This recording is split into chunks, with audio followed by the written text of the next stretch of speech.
हे हमारे द्वैत पिता परमेश्वर, हे हमारे मुक्ति दाता, उद्धार करता, हमारे जीवन दाता प्रभु यीशु मसीह, और हे शांतिदायक हमारे पथ प्रदर्शक पवित्र आत्मा, आज की आराधना में हम आपका तहे दिल से स्वागत करते हैं और आपकी उपस्थिति के लिए आपको धन्यवाद देते हैं। भजनकार लिखते हैं, हे धर्मियों यहोवा के कारण जय जयकार करो, क्योंकि धर्मी लोगों की स्तुति करनी परमेश्वर को सोहती है।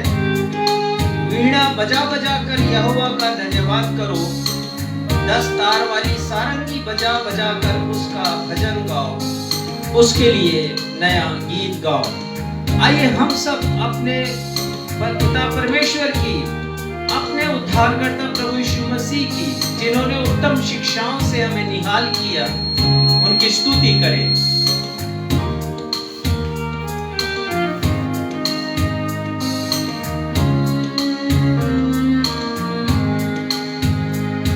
ले आदर और महिमा तुझे, प्यार और धन्यवाद प्रभु, मेरे स्तुति और भक्ति प्रशंसा सदा सर्वदा। ले आदर और महिमा तुझे, प्यार और धन्यवाद प्रभु, स्तुति और भक्ति प्रशंसा सदा सर्वदा। सर्वशक्तिमान प्रभु परमेश्वर, जो है रुका और रहेगा। सर्वशक्तिमान प्रभु परमेश्वर, जो है जो था और रहेगा, महिमा होवे सदा मेरे जीवन में, तेरी महिमा होवे सदा मेरे जीवन में। सर्वशक्तिमान प्रभु परमेश्वर, जो है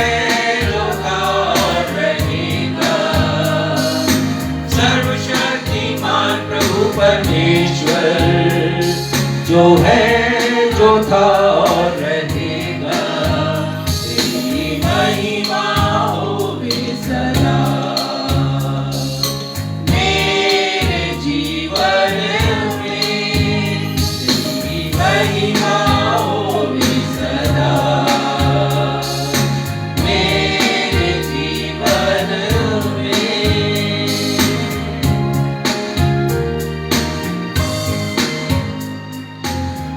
नवजीवन इवेंजलिकल चर्च की 94 ऑनलाइन रविवारीय आराधना में मैं क्षितिज मसीह आप सभी प्रभु भक्तों का अपने उद्धारकर्ता प्रभु यीशु मसीह के अद्वितीय एवं अतुलनीय नाम में स्वागत करता हूँ एवं आप सबों को जय यीशु, यीशु सहाय, शालोम, जय मसीह की तथा प्रेज द लॉर्ड कहता हूँ। Praise the Lord.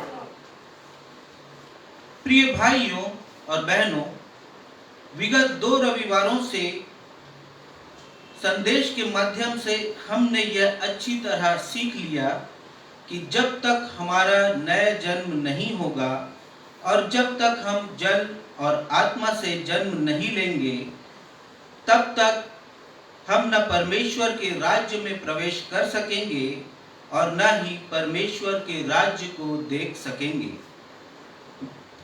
परमेश्वर के राज्य में प्रवेश करने और उसे देखने के लिए यदि ये 2 आत्मिक योग्यताएं हमारे पास नहीं हैं, तो हम कभी भी परमेश्वर के राज्य या स्वर्ग में प्रवेश नहीं कर सकेंगे। प्रभु यीशु मसीह की शिक्षा के अनुसार इन दो आत्मिक योग्यताओं के अलावा 7 अन्य योग्यताओं की आवश्यकता स्वर्ग में प्रवेश करने और उसे देखने के लिए नितांत आवश्यक होंगी।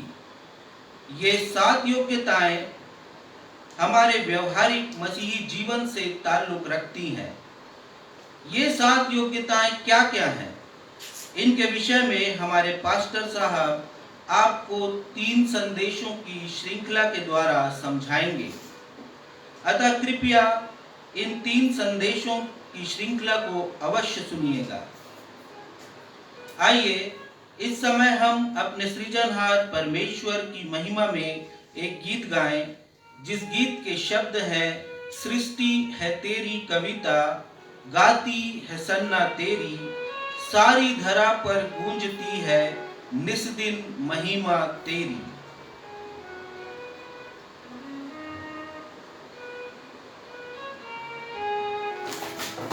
बहुत अच्छे शब्दों के साथ कवि ने अपनी भावनाओं को व्यक्त किया है परमेश्वर की महिमा में। उन्होंने सृजनहार परमेश्वर की महिमा की है। ये बहुत पुराना तो गीत नहीं है, फिर भी पुराना गीत है, वीबा के द्वारा प्रस्तुत किया गया, जिसे हम आपके सामने प्रस्तुत करते हैं।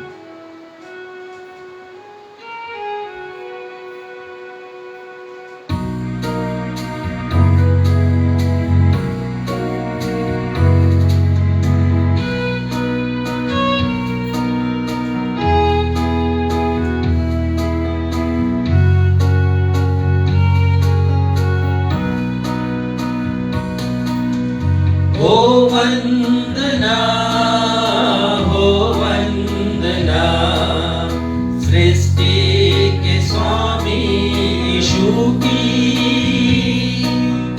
हो वंदना हो वंदना सृष्टि के स्वामी यीशु की।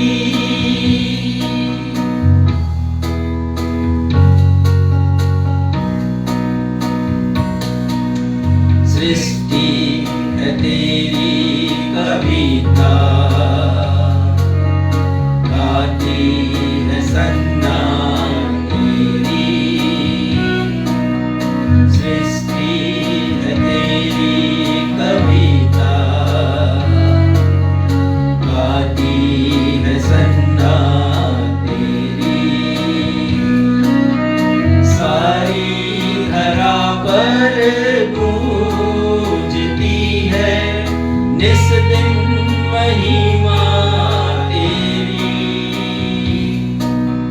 सारी धरा पर गूंजती है निस दिन महिमा तेरी। सृष्टि है तेरी कविता, गाती है सन्ना।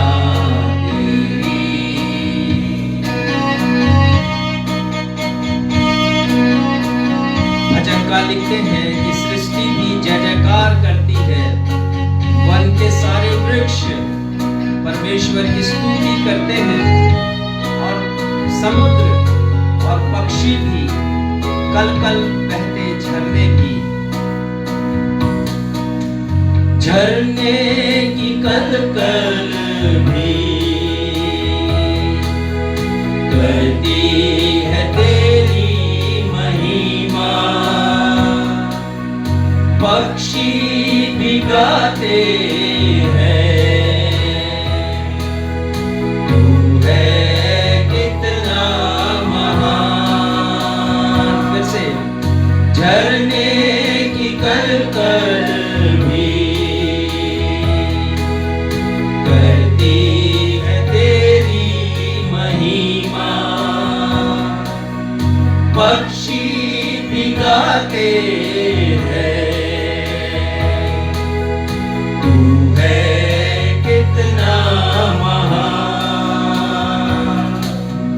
वन के सुमन वो भी हंसते करते हैं जय जयकार। वन के सुमन वो भी हंसते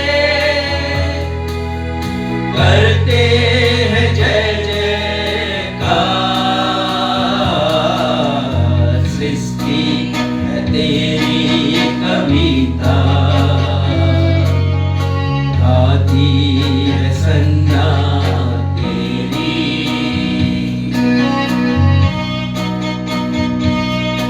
दाऊद के गीतों में है हमारे परमेश्वर की प्रशंसा की धारा।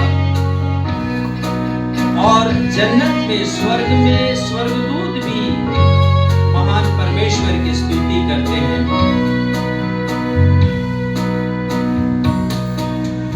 दाऊद के गीतों में है तेरी प्रशंसा की धारा। जन्नत में कहते फरिश्ते करता है तू ही हमारा। दाऊद के गीतों में है तेरी प्रशंसा की धारा। जन्नत में कहते फरिश्ते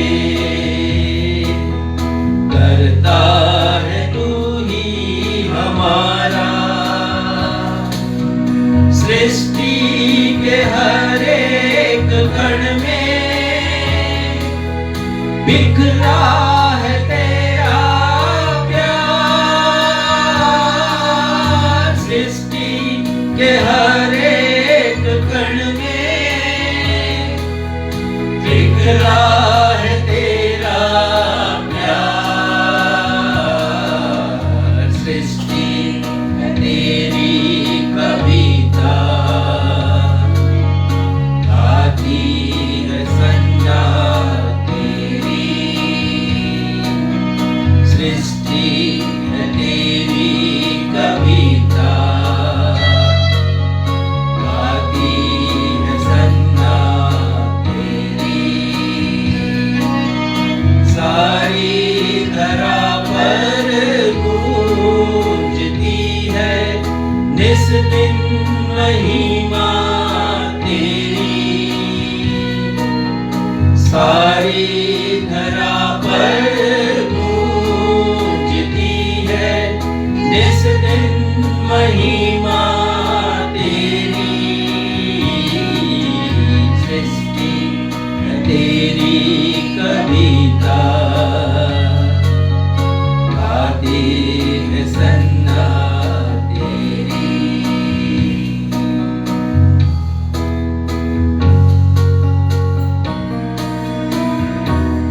हम अपने स्थानों में आदरपूर्वक खड़े हो जाएंगे और उत्तरवादी पाठ के लिए निकाल लेंगे भजन संहिता उसका अध्याय 34 पद 1 से 10। भजन संहिता 34 पद 1 से पद 10 तक, और इसे पढ़ने में हमारी अगुवाई भाई सक्षम मसीह करेंगे। धर्मशास्त्र से हम सब मिलकर निकाल लें भजन संहिता उसका अध्याय 34 और पद संख्या 1 से 10 तक। और जैसा कि हमारा दस्तूर रहा है हम इसे उत्तरवादी की रीति से पढ़ लेंगे। भजन संहिता 34 पद संख्या 1 से 10 तक। मैं हर समय यहोवा को धन्यवाद कहा करूंगा, उसकी स्तुति निरंतर मेरे मुख से होती रहेगी। मैं यहोवा पर घमंड करूंगा, नम्र लोग यह सुनकर आनंदित होंगे। मेरे साथ यहोवा की बड़ाई करो और आओ हम मिलकर उसके नाम की स्तुति करें। मैं यहोवा के पास गया, तब उसने मेरी सुन ली और मुझे पूरी रीति से निर्भय किया। जिन्होंने उसकी ओर दृष्टि की उन्होंने ज्योति पाई और उनका मुंह कभी काला न होने पाया। इस दीन जन ने पुकारा, तब यहोवा ने सुन लिया और उसको उसके सब कष्टों से छुड़ा लिया। यहोवा के डरवैयों के चारों ओर उसका दूत छावनी किए हुए उनको बचाता है।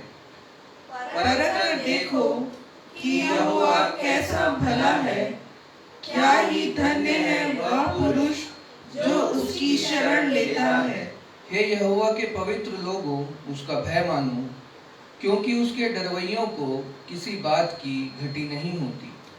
जवान सिंहों को तो घटी होती और वे भूखे भी रह जाते हैं, परंतु यहोवा के खोजियों को किसी भली वस्तु की घटी न होगी। यह सत्य और जीवित परमेश्वर का सत्य और जीवित वचन है। परमेश्वर पिता अपने इस वचन के पढ़े जाने, सुने जाने और समझे जाने पे हम में से हर एक अपनी बहुतायत की आशीषों से परिपूर्ण करें। हम सब कहें आमीन। आमीन। कृपया स्थान ग्रहण कीजिए। जैसा हमने वचन में पढ़ लिया कि जवान सिंहों को तो घटी होती है, परंतु यहोवा के खोजियों को, यहोवा के डरवैयों को किसी भली वस्तु की घटी ना होगी। और जो खोजी हैं, जो डरवैये हैं, वे प्रार्थना में वस्तुओं को, आशीषों को, अनुग्रह को मांगते हैं। आइए अब हम सभी के लिए अवसर होगा कि हम अपने पासवान रेवरेंड राजेश मसीह से कलीसियाई सूचनाएं सुन लेंगे।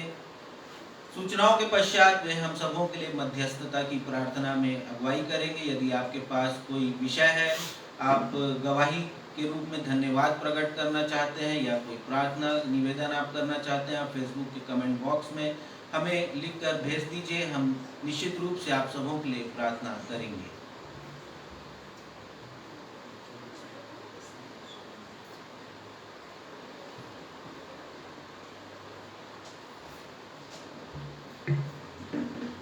नवजीवन इवेंजलिकल चर्च की 94वीं 94th ऑनलाइन आराधना में मैं आप सभी प्रभु भक्तों का स्वागत करता हूं और आप सभी को मैं जय मसीह की कहता हूं।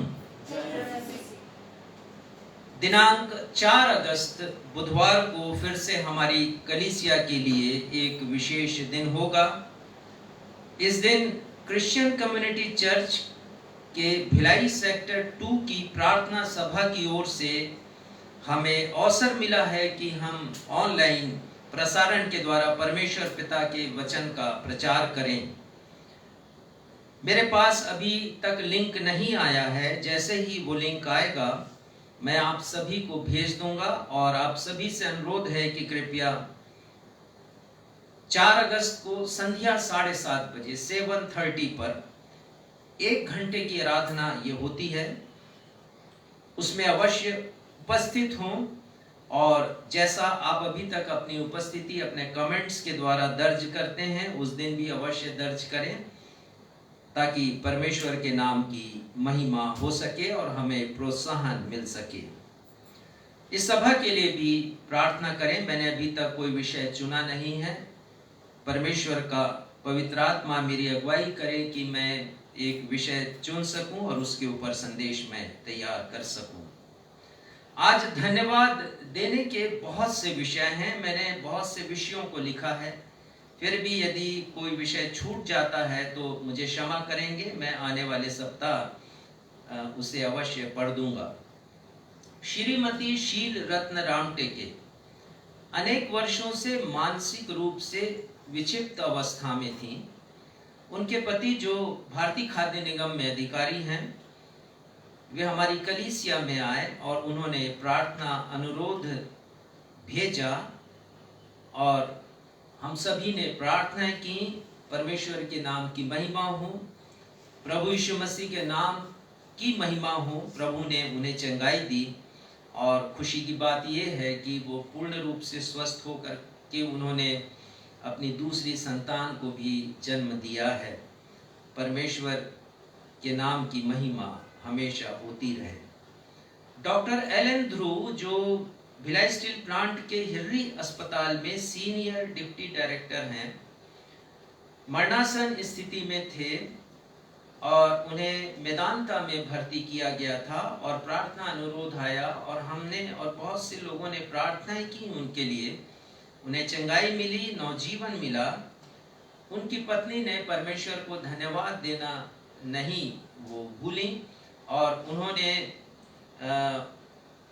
अपने संदेश के द्वारा हमें अपने पति की चंगाई के लिए धन्यवाद दिया और साथ ही प्रभु को भेंट अर्पित किया है ताकि परमेश्वर के नाम की महिमा हो सके और उस भेंट के द्वारा हम झुग्गी बस्ती में बहुत से लोगों तक लोगों के जीवन में खुशियां ला सकें।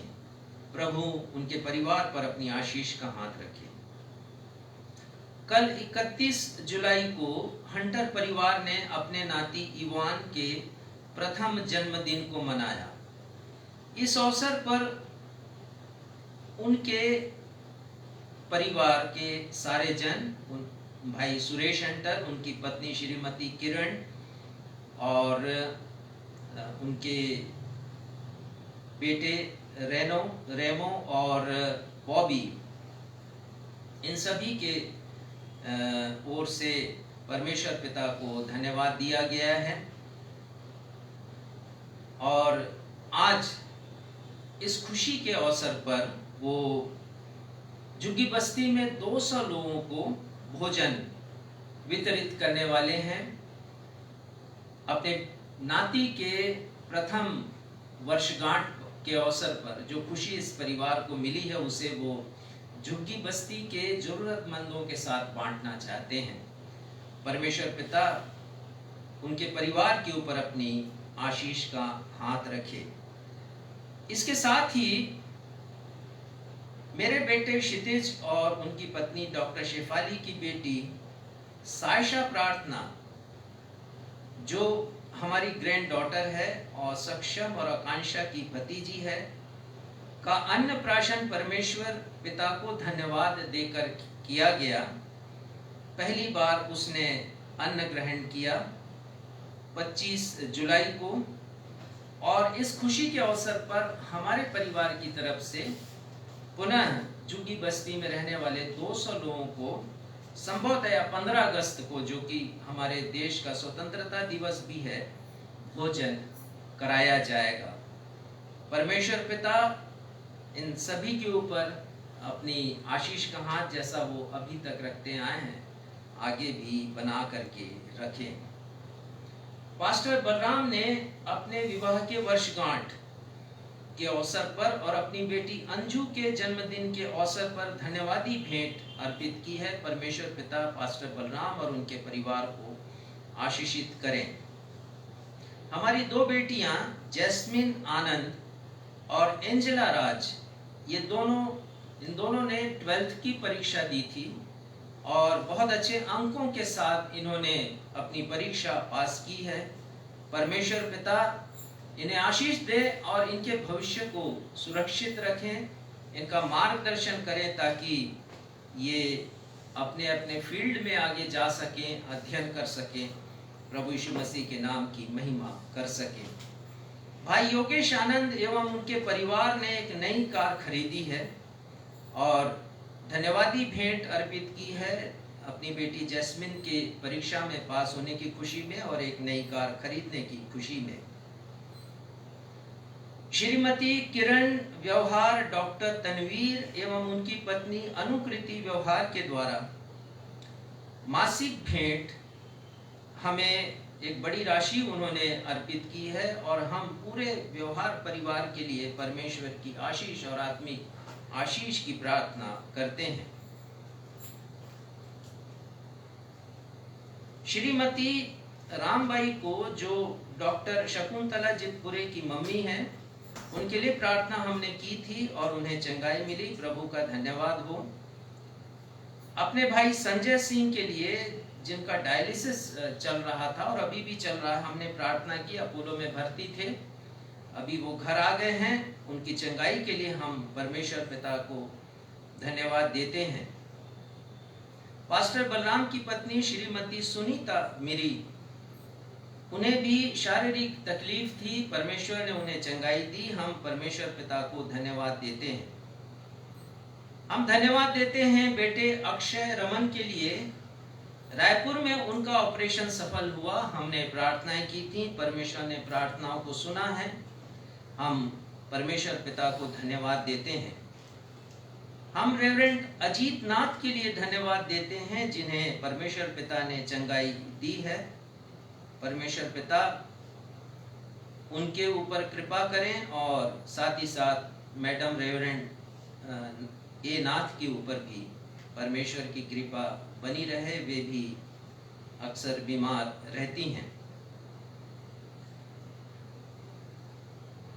प्रार्थना निवेदन इस प्रकार है। भाई राजेश सिंह राजपूत 2 वर्षों से लकवा से ग्रसित हैं। हम उनकी चंगाई के लिए प्रार्थना करें। उन्होंने प्रार्थना निवेदन भेजा है। पास्टर मदन पाल के परिवार के 6 सदस्य वायरल फीवर से पीड़ित हैं। परमेश्वर पिता इनकी सहायता करें और जितने लोग रोगी हैं उन्हें चंगाई प्रदान करें। बहन कोदी के लिए हम प्रार्थना करते हैं, कैंसर से ग्रसित हैं और रायपुर अस्पताल में उनकी चिकित्सा चल रही है। परमेश्वर पिता उन्हें चंगाई प्रदान करें। बेटे रॉयन जीनस के लिए जो दिल्ली में हैं, जीनस परिवार के बेटे, उन्हें तेज ज्वर है और उनकी चंगाई के लिए भी हम प्रार्थना करते हैं। बिलासपुर के सीएनआई के पास्टर निर्मल कुमार के लिए हम प्रार्थना करते हैं, उन्हें हृदय संबंधी तकलीफ है। परमेश्वर पिता उन्हें चंगाई प्रदान करे और पहले की तरह उन्हें ऊर्जावान बना करके रखे ताकि वे कलीसियाई कार्यों को कर सके। प्रार्थना करते हैं भाई नारबिट करकेट्टा और उनकी पत्नी श्रीमती एलिजाबेथ करकेट्टा के लिए, दोनों कोरोना पॉजिटिव हैं। विशेषकर उनकी पत्नी को परमेश्वर के समक्ष हम लेकर आते हैं, श्रीमती एलिजाबेथ को, जिनकी स्थिति गंभीर है, महादेव अस्पताल में भर्ती हैं। परमेश्वर पिता अपना अद्भुत आश्चर्य कर्म उनके जीवन में करे और आत्मिक चंगाई दे और साथ ही साथ शारीरिक चंगाई। भाई अजय कुमार, उन्होंने प्रार्थना निवेदन भेजा है, उनकी परीक्षा चल रही है। परमेश्वर पिता उनकी सहायता करें, बुद्धि ज्ञान समझ से परिपूर्ण करे ताकि वो अपनी परीक्षा में उत्तीर्ण हो सके। भाई मनसाय के लिए प्रार्थना करते हैं और मनबोध और तेरस बाई के लिए, वे बड़ी परेशानी में हैं। वो गांव में रहते हैं। सरपंच के द्वारा नोटिस मिली है कि उनके मकान को अभी गिराया जाएगा, पर ये भरी बरसात का समय है। उन्होंने निवेदन किया है कि ये काम बरसात में ना हो, फिर भी दुर्भावनावश उनके मकान को ढहाया जा रहा है। हम परमेश्वर पिता से प्रार्थना करें कि अद्भुत आश्चर्य कर्म वो करें और उनका मकान किसी रीति से बच सके, दुर्भावना ना हो। यदि मकान ढहाए जाते हैं तो सभी के मकान जो अतिक्रमण कर बने हैं सभी के गिराए जाएं, ताकि उनके मन में किसी के लिए कोई शिकवा शिकायत ना हो। आइए इन विषयों को परमेश्वर पिता के समक्ष रखें। ये हमारे पिता, हम इन सारे निवेदनों को धन्यवाद के साथ आपके सिंहासन के समक्ष अपने उद्धारकर्ता प्रभु यीशु मसीह के अतुलनीय नाम में रखते हैं। हम धन्यवाद देते हैं पिता कि उन्होंने हमारे जीवन को परिवर्तित किया, ट्रांसफॉर्म किया है, हमें प्रार्थना करने वाला बनाया है। उन्होंने हमें बताया है कि हमारे स्वर्गीय पिता हैं परमेश्वर, जो हमारी विनतियों को सुनने के लिए आतुर होते हैं, प्रतीक्षा करते हैं कि हम कब उनसे कहें। यद्यपि वो सब कुछ जानते हैं, पर फिर भी चाहते हैं कि हम एक याचक के समान उनके सामने निवेदन करें, अपनी विनतियों को रखें धन्यवाद के साथ प्रभु यीशु मसीह के नाम में, और इन सारे निवेदनों को रखते हैं। धन्यवाद के जो विषय हैं पिता, हम उन्हें भी रखते हैं, धन्यवाद देते हैं। आपने विनतियों को सुना है, लोगों के जीवन में आश्चर्यजनक परिवर्तन आप लेकर आए हैं प्रभु। शारीरिक चंगाइयाँ दी हैं, आत्मिक रूप से भी एक गवाह आपने उन्हें बनाया है प्रभु। हम प्रत्येक के लिए प्रार्थना करते हैं जिन्होंने अपना अनुरोध हमें भेजा है कि हम उनके लिए प्रार्थना करें। पिता, इन विनतियों को सुनिए, लोगों की जिंदगी में काम कीजिए। न सिर्फ हम अपनी शारीरिक चंगाई के लिए प्रार्थना कर सकें, न सिर्फ हम अपनी भौतिक उपलब्धियों के लिए प्रार्थना कर सकें पिता, लेकिन अपने जीवन में आत्मिक वरदानों के लिए भी हम प्रार्थना करें। प्रार्थना करें कि प्रभु यीशु मसीह का उद्धार हमारे जीवन में बना रहे और जो कार्य उन्होंने हमें सौंपा है उद्धार का, उसे हम पूरा करते जाएं। पिता, हम आगे की आराधना को आपके सशक्त हाथों में सौंपते हैं और अपनी इस प्रार्थना को हम अपने प्यारे प्रभु यीशु मसीह के नाम से, जिन्होंने हमें ये प्रार्थना करना सिखाया, मांग लेते हैं। हे हमारे पिता, आप जो स्वर्ग में हैं, आपका नाम पवित्र माना जाए, आपका राज्य आए, आपकी इच्छा जैसे स्वर्ग में पूरी होती है वैसे इस पृथ्वी पर भी पूरी हो। हमारे दिन भर की रोटी आज हमें दीजिए, और जैसे हमने अपने अपराधियों को क्षमा किया वैसे हमारे अपराधों को क्षमा कीजिए। हमें परीक्षा में नहीं लाइए, बल्कि बुराई से बचाइए, क्योंकि राज, पराक्रम और महिमा सदा आपके हैं। आमीन।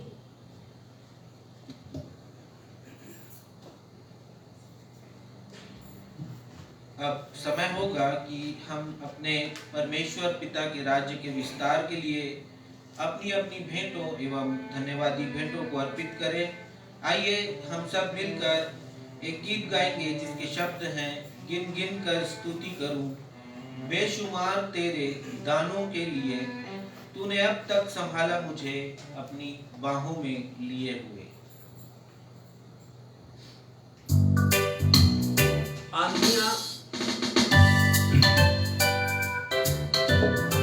आंधियां बन के आए जिंदगी के फिकर, कौन है तेरा खेवन हारा भरोसा, तेरा किधर। हमारा भरोसा केवल अपने प्रभु यीशु मसीह पर है, और हम धन्यवाद देने के लिए यहाँ पर खड़े हैं। साथ ही साथ हमारे दर्शक जो अपने अपने घरों पर हैं, उनका यकीन, उनका विश्वास, उनका भरोसा हमारे प्रभु यीशु मसीह पर है कि जीवन में चाहे कितनी भी प्रचंड आंधी हो, प्रभु यीशु मसीह हमारे एकमात्र सहारा है। इसलिए हम गिन गिन कर उनकी स्तुति करें।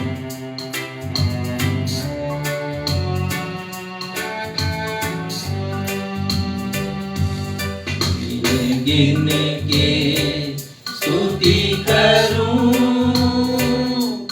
बेशुमार तेरे दानों के लिए, अब तक तूने संभाला मुझे अपनी बाहों में लिए हुए, तूने अब तक संभाला मुझे अपनी बाहों में लिए हुए। गिन गिन के स्तुति करूं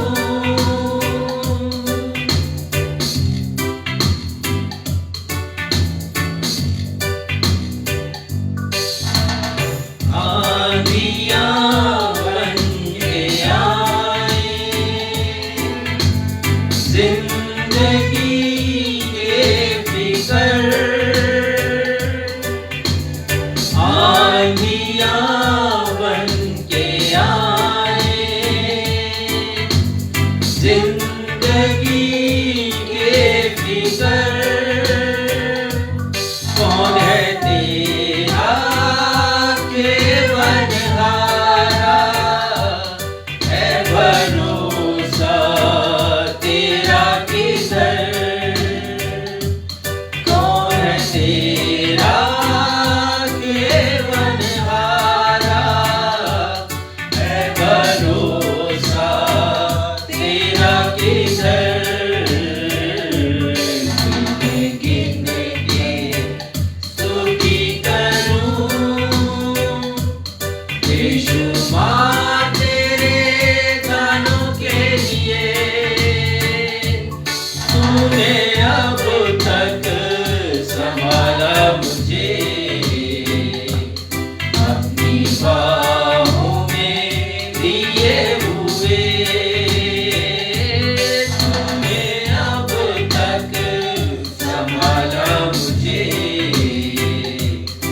अपनी बाहों में लिए हुए, अपनी बाहों में लिए हुए, अपनी बाहों में लिए हुए। भेंटों के लिए धन्यवाद की प्रार्थना में अगुवाई भाई सैमुअल मसीह करेंगे।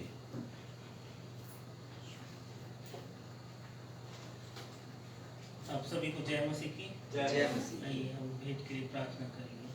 धन्यवाद धन्यवाद देते पिता परमेश्वर इस समय के लिए। खुदावन बाप आसमानी पिता परमेश्वर, आपने बहुत ऐसे आशीषों को दिया, इसलिए हम आपको धन्यवाद देते पिता परमेश्वर।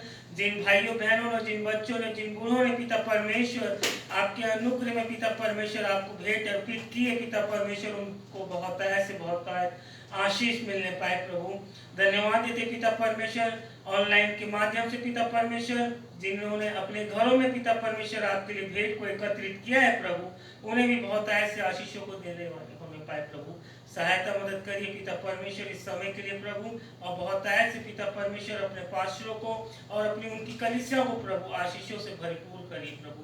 धन्यवाद देते पिता परमेश्वर, धन्यवाद के साथ इस प्रार्थना को प्रभु यीशु नासरी के नाम से मांगते हैं, सुन ग्रहण करें। आमीन।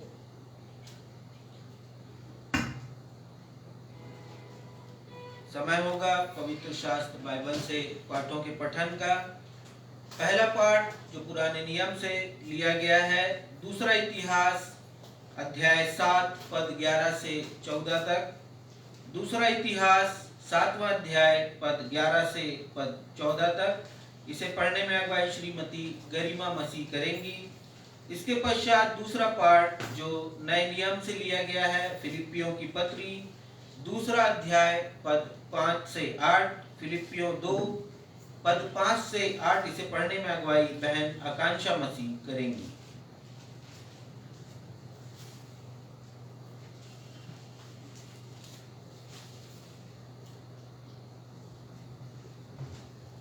आप सबों को हमारे खुदा प्रभु यीशु मसीह के नाम से जय मसीह की। जय मसीह। आइए हम पुराने नियम से निकाल लेंगे दूसरा इतिहास और उसका 7वां अध्याय, और मैं आपके समक्ष उसके 11वें पद से 14वें पद तक पढ़ लूंगी। यों सुलेमान यहोवा के भवन और राजभवन को बना चुका, और यहोवा के भवन में और अपने भवन में जो कुछ उसने बनाना चाहा, उसमें उसका मनोरथ पूरा हुआ।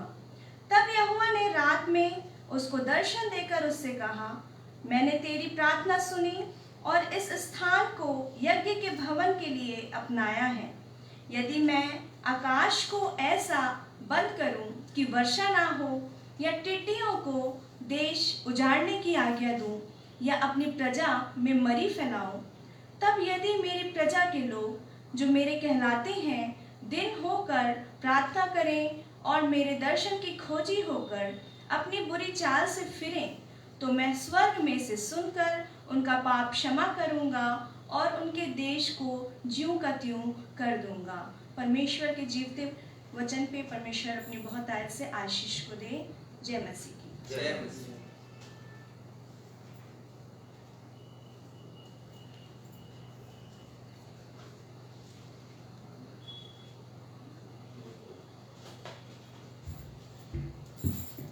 आप सबों को जय मसीह की।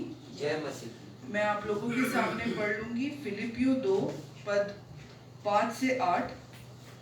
जैसा मसीह यीशु का स्वभाव था, वैसा ही तुम्हारा भी स्वभाव हो, जिसने परमेश्वर के स्वरूप में होकर भी परमेश्वर के तुल्य होने को अपने वश में रखने की वस्तु न समझा, वरन अपने आप को ऐसा शून्य कर दिया और दास का स्वरूप धारण किया, और मनुष्य की समानता में हो गया, और मनुष्य के रूप में प्रकट होकर अपने आप को दीन किया, और यहाँ तक आज्ञाकारी रहा कि मृत्यु, हाँ क्रूस की मृत्यु भी सह ली।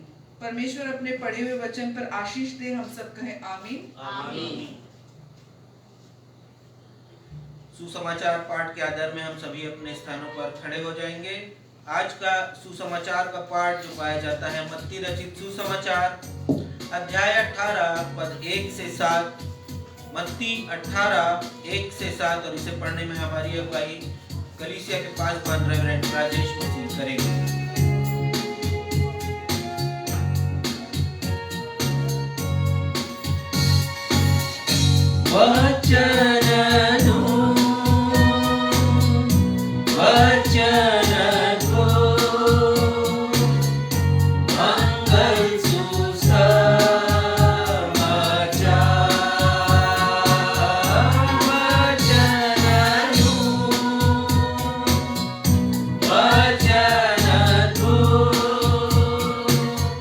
मंगल सुसा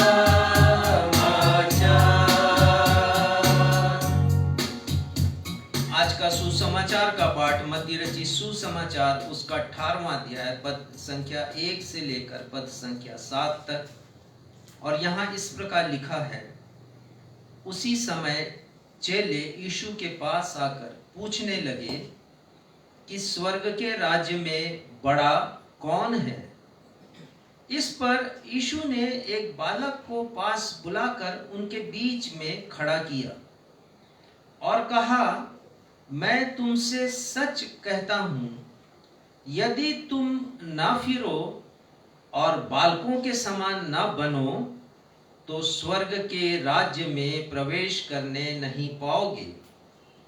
जो कोई अपने आप को इस बालक के समान छोटा करेगा वह स्वर्ग के राज्य में बड़ा होगा। और जो कोई मेरे नाम से एक ऐसे बालक को ग्रहण करता है वह मुझे ग्रहण करता है। पर जो कोई इन छोटों में से जो मुझ पर विश्वास करते हैं किसी को ठोकर खिलाए, उसके लिए भला होता कि बड़ी चक्की का पाट उसके गले में लटकाया जाता और वह गहरे समुद्र में डुबोया जाता।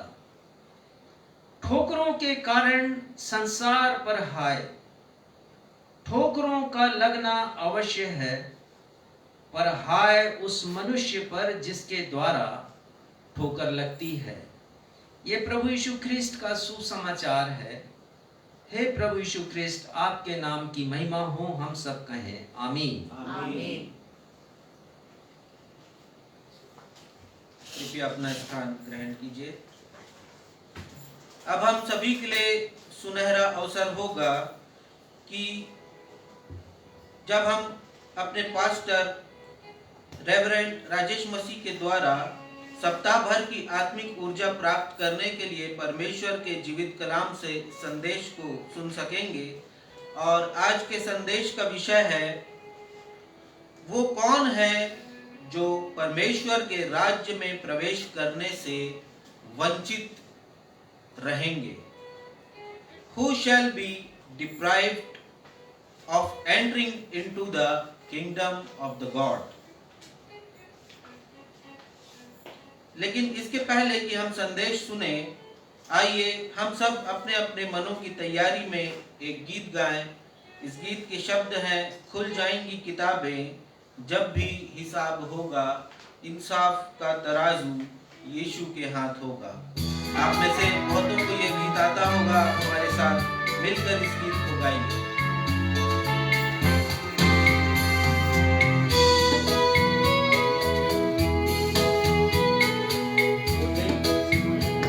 वो दिन बड़ा अद्भुत होगा जब हम न्यायासन के सामने खड़े होंगे। हमारा नाम जीवन की पुस्तक में ढूंढा जाएगा। न्याय होगा, किताबें खुली जाएंगी।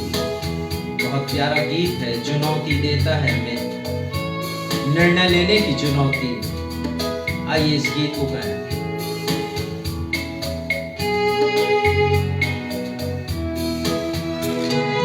खुल जाएंगी किताबें जब भी हिसाब होगा, इंसाफ का तराजू यीशु के हाथ होगा। खुल जाएंगी किताबें जब भी हिसाब होगा, इंसाफ का तराजू यीशु के हाथ होगा। खुल जाएंगी किताबें।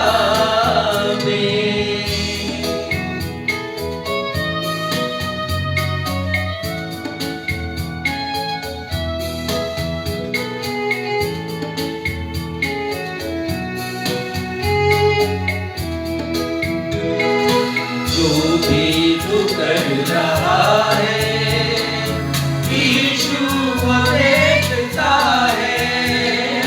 जो भी तू कर रहा है यीशु वो देखता है। हर पल का तुझको इंसान, हर पल का तुझको इंसान उसका हिसाब होगा, इंसाफ का तराजू यीशु के हाथ होगा। खुल जाएंगी किताबें जब भी हिसाब होगा, इंसाफ का तराजू यीशु के हाथ होगा, यीशु के हाथ होगा, यीशु के हाथ होगा।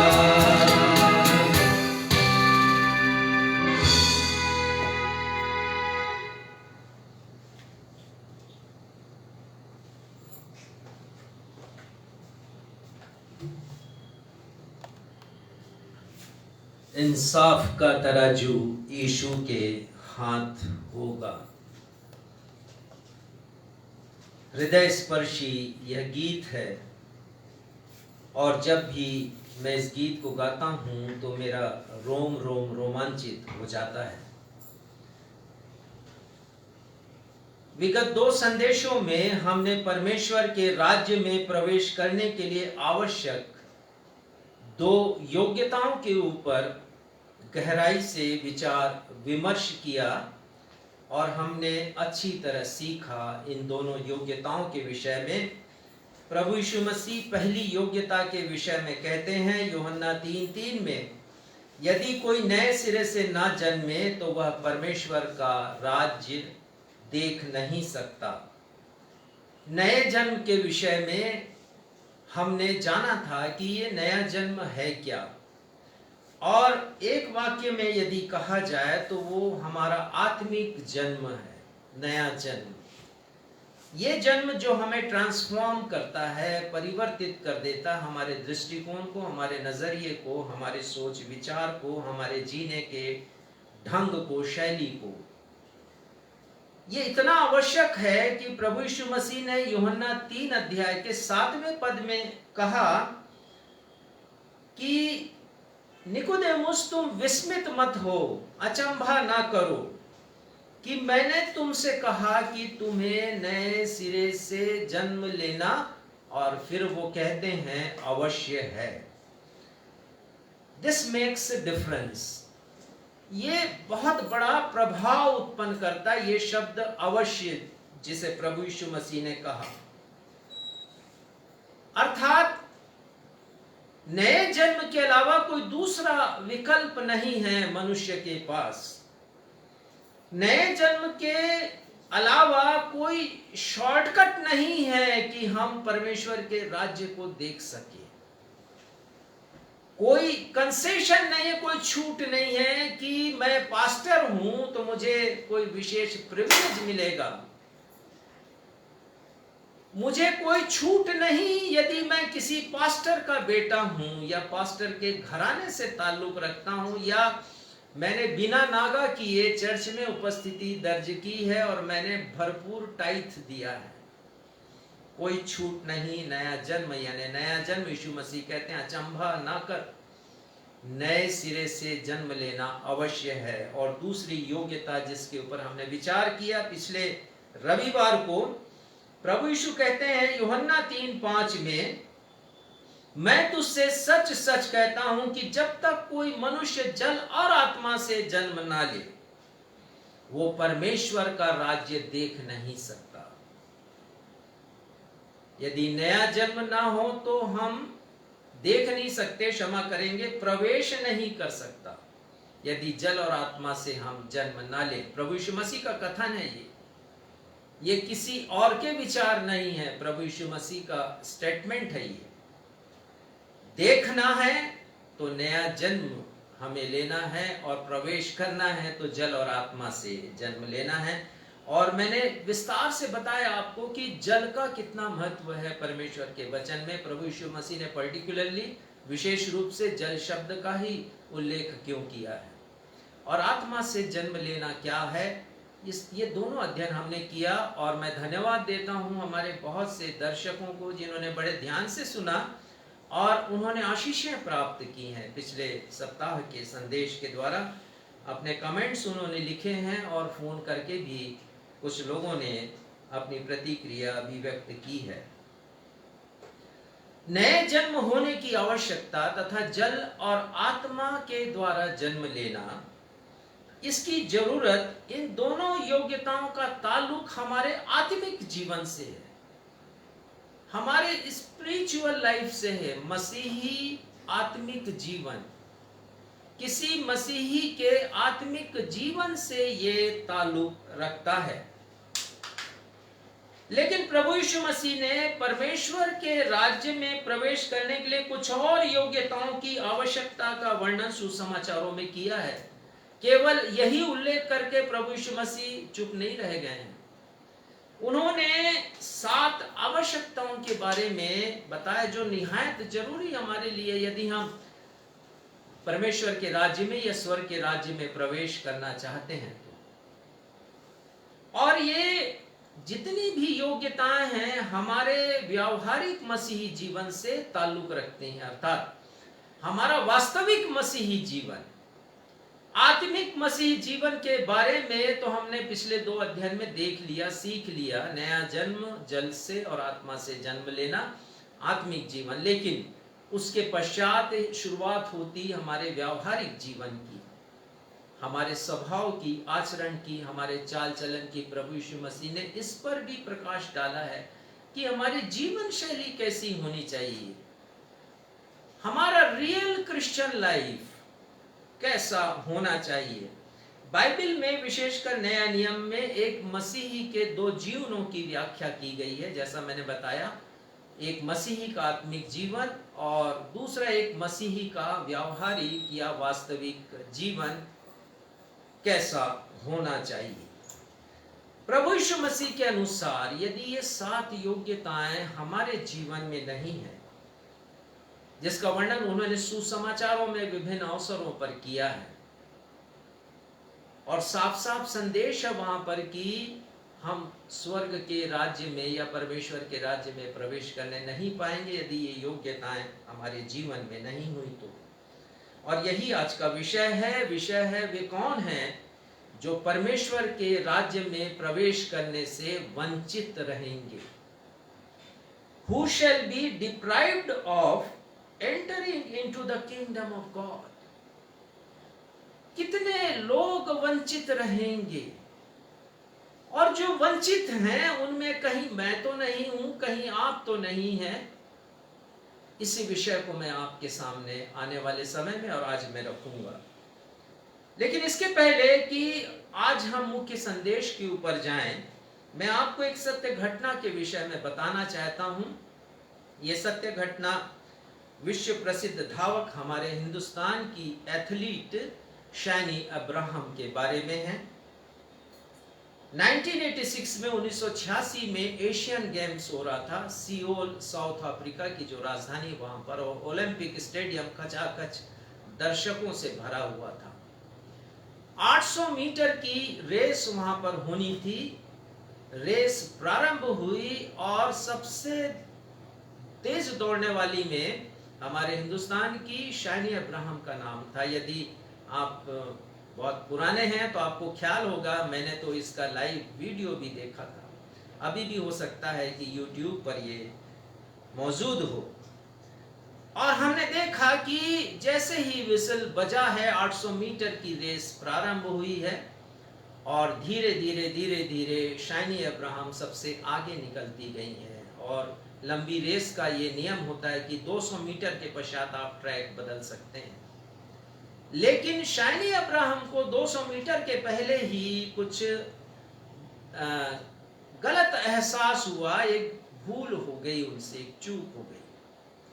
उन्होंने अपना ट्रैक बदल लिया और वो दौड़ती गई। रिकॉर्ड समय में उन्होंने अपने लक्ष्य को पाया। 800 मीटर की रेस पूरी की, प्रथम स्थान पर थी। लेकिन अफसोस कि उस एक छोटी गलती से, उस भूल से उन्हें कोई पदक नहीं मिला। पदक से वो वंचित हो गई और यहां तक नहीं, वो डिस्क्वालीफाई भी हो गई। सर्वप्रथम आने के पश्चात भी पदक से वो वंचित हो गई। उस दौड़ में जिसे वो उन्होंने पूरा तो किया, लेकिन एक गलती के कारण, एक भूल के कारण। मसीही जीवन एक दौड़ है, बाइबल कहती है, खासकर सुसमाचार। ये दौड़, पहली बात, मंजिल तक पहुंचने की दौड़ है। संत पौलुस कहते हैं फिलिपियों 3:14 में, मैं निशाने की ओर दौड़ा चला जाता हूं। वो कहते हैं कि ये दौड़ मंजिल की दौड़ है, मंजिल तक पहुंचने की, और वो कह रहे हैं मेरा निशान है जहां तक मुझे दौड़ना है। और दूसरी बात, यह दौड़ हारने की नहीं है, मसीही जीवन की दौड़, ये दौड़ जीतने की दौड़ है। पहला कुरिन्थियों 9:24 में संत पौलुस लिखते हैं, क्या तुम नहीं जानते कि दौड़ में दौड़ते तो सब हैं, परंतु पुरस्कार एक ही ले जाता है। तुम भी वैसे ही दौड़ो कि जीतो। मसीही जीवन की दौड़ जीतने की दौड़ है। और तीसरी बात, ये दौड़ पुरस्कार पाने की दौड़ है। आपका परिश्रम प्रभु में व्यर्थ नहीं है यदि आप मसीही जीवन की दौड़ में शामिल हैं।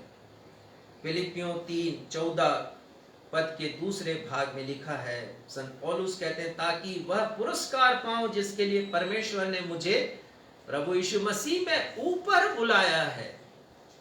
ये पुरस्कार पाने की दौड़ है, पुरस्कार से वंचित होने की दौड़ नहीं है, जैसा शाइनी अब्राहम वंचित हो गए। यदि हम स्वर्ग के राज्य में दाखिल होना चाहते हैं तो हमें सतर्क और चौकन्ना रहना पड़ेगा। आत्मिक जीवन में और व्यवहारिक जीवन में भी, इन दोनों जीवनों में भी हमें चौकन्ना रहने की आवश्यकता है, क्योंकि एक छोटी सी भूल, छोटी सी असावधानी, एक छोटी सी लापरवाही हमें परमेश्वर के राज्य या स्वर्ग के दरवाजे से बैरंग और निराश लौटा सकती है। एक पद पढ़िएगा, लूका 13:28, देखिए प्रभु यीशु मसीह वहां क्या कहते हैं। हमें परमेश्वर के राज्य से हमारी एक छोटी भूल, छोटी असावधानी, छोटी लापरवाही वंचित कर सकती है। हम महरूम हो सकते हैं, उर्दू का शब्द है वंचित के लिए, और अंग्रेजी में आया है we shall be deprived of. हम वंचित हो सकते हैं, इसलिए हम हल्के में ना ले। देखिए क्या लिखा है, वहां रोना और दांत पीसना होगा। वहां यानी कहां? प्रवेश द्वार पर। ये लिखा नहीं है, ये मेरी सोच है। प्रभु यीशु मसीह कहते हैं वहां पर रोना और दांत पीसना होगा। रोना और दांत पीसना होगा। क्यों लोग रोएंगे, क्यों दांत पीसेंगे? आगे, जब तुम अब्राहम और इसहाक और याकूब और सब भविष्यवक्ताओं को परमेश्वर के राज्य में बैठे और अपने आप को बाहर निकाले हुए देखोगे। कितनी अफसोस की बात है। जब हम अपनी आंखों से अब्राहम को देखेंगे, इसहाक को देखेंगे, याकूब को देखेंगे और दूसरे भविष्यवक्ताओं को उनके आसनों पर विराजमान देखेंगे अपनी आंखों से, और प्रभु यीशु मसीह कह रहे हैं कि अपने आप को बाहर निकाला हुआ देखोगे। प्रभु यीशु मसीह की चेतावनी पर यकीन कीजिए, हल्के से नहीं लीजिए, गौर कीजिए इसके ऊपर। प्रभु यीशु मसीह के अनुसार आज हम एक मसीही के व्यवहारिक जीवन से ताल्लुक रखने वाले क्वालिफिकेशन पर मनन करेंगे। मैं तो चाह रहा था कि 3 क्वालिफिकेशन के ऊपर मैं आपके सामने परमेश्वर का संदेश रखूं, लेकिन केवल एक ही क्वालिफिकेशन के ऊपर मैं कह पाऊंगा। और जो पहली योग्यता है, 7 योग्यताओं में से पहली योग्यता है, यदि हम अपने आप को बालकों के सदृश्य नहीं बनाएंगे, नहीं करेंगे, तो स्वर्ग के राज्य में प्रवेश नहीं करने पाएंगे। ये मेरे अल्फाज नहीं है, मेरे शब्द नहीं है, परंतु प्रभु यीशु मसीह के शब्द हैं। आज का सुसमाचार का पाठ मत्ती 18 उसका 3 पद पढ़िएगा। यीशु ने कहा, मैं तुमसे सच कहता हूं कि जब तक तुम न फिरो और बालकों के समान न बनो, तुम स्वर्ग के राज्य में प्रवेश करने नहीं पाओगे। प्रभु यीशु मसीह कहते हैं जब तक तुम मन फिराव ना करो, जब तक तुम ट्रांसफॉर्म्ड नहीं हो, पहली बात, और दूसरी बात तुम अपने आप को बालकों के समान नहीं बनाओगे, तो स्वर्ग के राज्य में प्रवेश करने नहीं पाओगे, वंचित रहोगे। वहां रोना और दांतों का पीसना होगा जब तुम अपने आप को निकाला हुआ देखोगे। पद 1 को पढ़िएगा। उस घड़ी चेले यीशु के पास आकर पूछने लगे, स्वर्ग के राज्य में बड़ा कौन है? शिष्य आए प्रभु यीशु मसीह के पास, और किसी खास समय की बात है, और प्रभु यीशु मसीह से वो प्रश्न कर रहे हैं, स्वर्ग के राज्य में बड़ा कौन है? Who is greatest in the kingdom of haven? स्वर्ग के राज्य में बड़ा कौन है? तो दूसरे पद में लिखा है कि प्रभु यीशु मसीह ने एक बालक को अपने पास बुलाया, उनके मध्य में उन्होंने खड़ा किया है, और वो कह रहे हैं कि यदि तुम तो पूछ रहे हो कि बड़ा कौन है, लेकिन पहली बात तो ये समझो कि तुम्हें प्रवेश करना है। प्रवेश ही नहीं करोगे तो बड़ा प्रश्न क्या, तो कोई सवाल ही नहीं होता कि स्वर्ग के राज्य में बड़ा कौन है। तो पहली जो प्राथमिक आवश्यकता है उसको पूरा करो। महत्वपूर्ण ये है कि तुम्हें प्रवेश करना है। मन फिराना और बालक के समान बनना, ये 2 योग्यताएं, जिसमें से पहली योग्यता तो हम देख चुके हैं मन फिराव के ऊपर। पिछले 2 संदेशों में हमने अच्छी तरह समझ लिया कि नया जन्म लेना या नया जीवन ही एक ट्रांसफॉर्मेशन है, एक परिवर्तन है, और जल और आत्मा से भी लेना।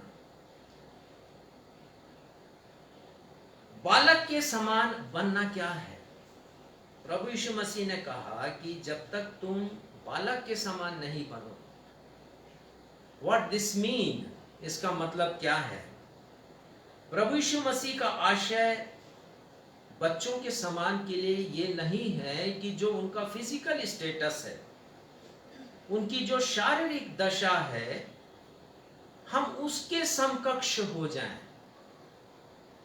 परंतु प्रभु यीशु मसीह का आशय ये है बच्चों के समान बनने के बारे में कि हमारा जो मनोवैज्ञानिक स्तर है वो बच्चों के सदृश हो जाए, उसके समकक्ष हो जाए। हमारा जो स्वभाव है, बिगड़ा स्वभाव है, वो बच्चों के स्वभाव के अनुकूल हो जाए। हम बच्चों के समान बन जाएं, जो नैसर्गिक गुण उनके होते हैं, परमेश्वर प्रदत्त जो गुण उनके होते हैं, हम उसके समान बन जाएं। बच्चों के समान हमारा दिमाग हो और उनके समान हमारा हृदय बन जाए। उस समकक्षता को मैं और आप प्राप्त करूं, ये प्रभु यीशु मसीह का आशय है। बहुत सत्य कहा प्रभु यीशु मसीह ने, और मुझे और आपको बच्चों से सीखने की आवश्यकता है। अपने जीवन का एक बड़ा हिस्सा मैंने बच्चों के साथ व्यतीत किया संडे स्कूल में, और मैं उन्हें पढ़ाता था। जब मैं पढ़ाता था तो मैंने बहुत सी बातें उनके जीवन से सीखी हैं, और जो सीखी हैं मैं आपके सामने रखना चाहता हूँ। तब आप समझ सकेंगे कि प्रभु यीशु मसीह का आशय क्या है। यदि वो कह रहे हैं कि बालक के समान तुम नहीं बनोगे, स्वर्ग के राज्य में प्रवेश नहीं कर पाओगे। क्या कहता है बच्चों का मनोविज्ञान? बहुत सी बातें हैं, पर मैं सारी बातें नहीं बताऊंगा। संदेश में दूसरी बातों पर भी हमें गौर करना है। पहली बात, कहा जाता है बच्चे मन के सच्चे होते हैं, और ये सत्य है। वास्तव में बच्चे मन के सच्चे, उनका हृदय स्फटिक के समान उनका हृदय साफ और शुद्ध होता है। लेकिन हमारा मन कैसा है दूसरों के प्रति? हमारा मन तो कड़वाहट से और रिवेंज से, बदला लेने की भावना से, क्रोध कपट के विष से, धोखा से, ईर्ष्या से और ना जाने किससे भरा होता है। बच्चों का मन साफ होता है, किसी के प्रति कोई मलिनता नहीं, कोई दुर्भावना नहीं, कोई बैर भाव नहीं। उनकी कोई झूठी शान नहीं है। बच्चे पाखंडी नहीं होते हैं, ढोंग नहीं करते हैं, दिखावा नहीं करते हैं। उनका कोई ईगो नहीं, अभिमान नहीं, अहम नहीं, कोई घमंड नहीं, उनके जीवन में कोई दंभ नहीं। बच्चे ये सब मुझसे और आपसे सीखते हैं। मैं याद करता हूं, एक वाकयात आपके सामने शेयर करना चाहता हूं। एक परिवार में बच्चों का बपतिस्मा हुआ, और जब बपतिस्मा हुआ तो उन्होंने मुझे भोज पर आमंत्रित किया और भोज परोसा गया। बिरयानी परोसी गई उस दिन, और बड़ी स्वादिष्ट बिरयानी, ऐसी लजीज बिरयानी मैंने बहुत कम खाई है। वैसे मैं बहुत बिरयानी का मैं पसंद नहीं करता हूँ, पर उस दिन वास्तव में बहुत लजीज बिरयानी थी। और मैंने पूछा किसने बनाया, तो उस घर में जो महिला थी उन्होंने कहा मैंने बनाया, और मैंने बड़ी तारीफ की। और उसके पश्चात कुछ महीनों के पश्चात फिर मेरी उस परिवार से मुलाकात हुई, और फिर मैंने कहा कि भाई आपके यहाँ उस दिन जो मैंने बिरयानी खाई थी बहुत ही वो लजीज थी और मुझे बहुत ही अच्छी लगी। तो उनकी छोटी बेटी थी और वो मुझसे बोलती है कि पादरी साहब, वो बिरयानी मम्मी ने नहीं बनाई, वो बिरयानी हमारी पड़ोसन ने बनाई थी। बच्चे मन के सच्चे होते हैं। मुझसे और आपसे बहुत सी गंदी बातों को बच्चे सीखते हैं। हम ही उनके मन में ढेर सारे कचरे को भरते हैं, मैल और गंदगी को भर देते हैं। सोचिए कैसे हैं हम। प्रभु यीशु मसीह ने कहा कि यदि तुम स्वर्ग के राज्य में प्रवेश करना चाहते हो, यदि तुम वंचित नहीं होना चाहते, महरूम नहीं होना चाहते प्रवेश करने से, तो तुम्हें बच्चों के समान बनना पड़ेगा। लेकिन हम कैसे हैं? हमारा हृदय कैसा है? क्या ये सच्चा हृदय हमारे पास है? कैसे हैं हम? दूसरी बात बच्चों से जो हम सीखते हैं कि बच्चे फियरलेस होते हैं, उन्हें कोई डर नहीं होता। कल की चिंता तो करते ही नहीं है। वो बड़े आराम से रात में सोते हैं, भले आप करवटें बदलते रहे रात में चिंता के कारण। कल को लेकर कभी वो भययुक्त नहीं होते, डरते नहीं हैं। भविष्य में कितना खतरा है, कितना कोरोना वायरस है, उनको इससे कोई लेना देना नहीं, क्योंकि डर नहीं होता उनके जीवन में, उन्हें कोई चिंता नहीं होती। इसका कारण यह है कि वो समझते हैं कि वो शक्तिहीन है, अपनी शक्ति से समस्या को दूर नहीं कर सकते। और वो सोचते हैं कि हमारे माता पिता हैं वो बड़े सामर्थी हैं, और वो सोचते हैं कि माता पिता हर एक संकट से मुझे बचा लेंगे, हर एक तकलीफ से, दुख से, समस्या से, बीमारी से मुझे बचा लेंगे। वो सोचते हैं कि मेरे माता पिता के पास बहुत सामर्थ्य है, और वो अपनी सामर्थ्य पर नहीं, अपने माता पिता की सामर्थ्य पर भरोसा करते हैं। हम कैसे हैं? यदि परमेश्वर मेरे और आपके स्वर्गीय पिता हैं, हम कितनी बार उनके सामर्थ्य पर यकीन करते हैं। प्रभु यीशु मसीह ने कहा, एक बच्चे को लाकर सबके मध्य में खड़ा किया, सीखो इस बच्चे से, अपने आप को उसके तुल्य बनाओ, समकक्ष बनाओ। वो अपने माता पिता की सामर्थ्य पर यकीन करता है, और तुम्हें पिता परमेश्वर की सामर्थ्य पर यकीन नहीं। हर संकट, हर तकलीफ में माता पिता के ऊपर भरोसा करता है, तुम्हें मुझ पर भरोसा नहीं। तीसरी बात, बच्चे बड़े क्यूरियस होते हैं, जिज्ञासु प्रवृत्ति के। उनके मन में परमेश्वर को जानने की प्रबल इच्छा होती है। परमेश्वर है कहां? सृष्टि के विषय में वो जानना चाहते हैं। उत्कंठा होती, उत्सुकता होती हर चीज को जानने की, समझने की। उनके हृदय में बहुत से प्रश्न होते हैं, और वो उनका उत्तर प्राप्त करना चाहते हैं। बच्चे सीखना चाहते हैं, बच्चे पढ़ना चाहते हैं, बच्चे आगे बढ़ना चाहते हैं। लेकिन हमारी दशा क्या है? दशा तो नहीं, दुर्दशा है। हम अपने स्वर्गीय पिता के विषय में कुछ ज्यादा नहीं जानते, कुछ सतही बातों को ही जानते हैं। मैंने कहा था पिछले सप्ताह आपको, पिछले रविवार को, समय के हिसाब से तो तुम्हें गुरु हो जाना चाहिए था, लेकिन अब भी तुम्हें दूध की आवश्यकता है। कितना जानते हैं हम बाइबिल के, परमेश्वर के विषय में?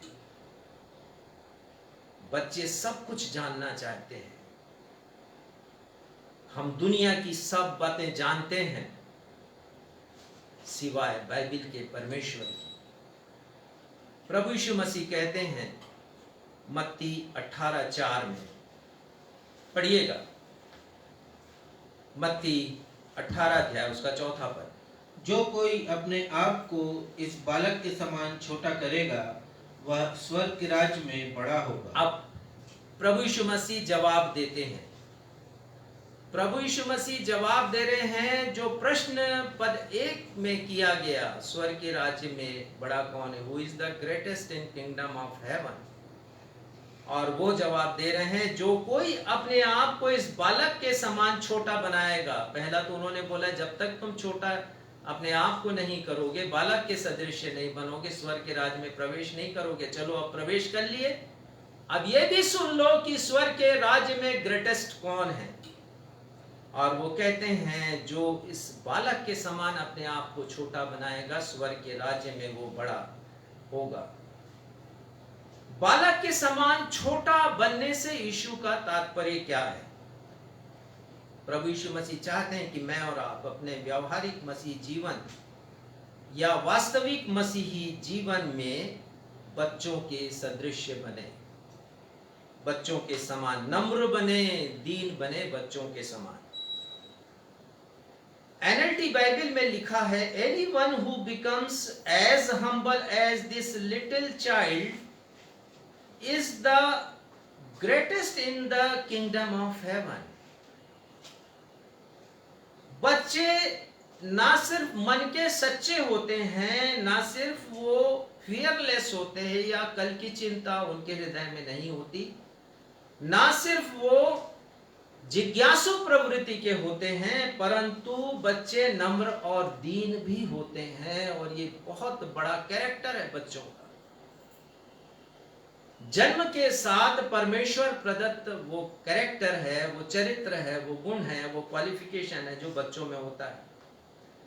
बच्चे अपनी गलती को बहुत जल्दी मान लेते हैं और हम तो गलती को गांठ बांध करके रखते हैं।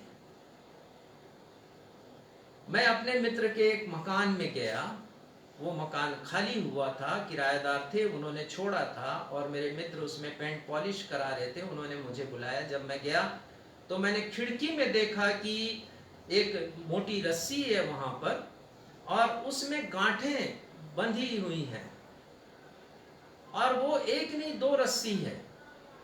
तो मैं जिज्ञासु हो गया ये जानने के लिए कि ये रस्सी है तो गांठ क्यों बांध के रखी गई है इसमें। तो वहां पर चौकीदार था हमारे साथ और उसने बताया कि ये दोनों पति पत्नी बहुत झगड़ते थे और जब झगड़ते थे तो वो गांठ बांध देते थे। एक जो रस्सी है, मोटी रस्सी, वो पति की है और एक पत्नी की है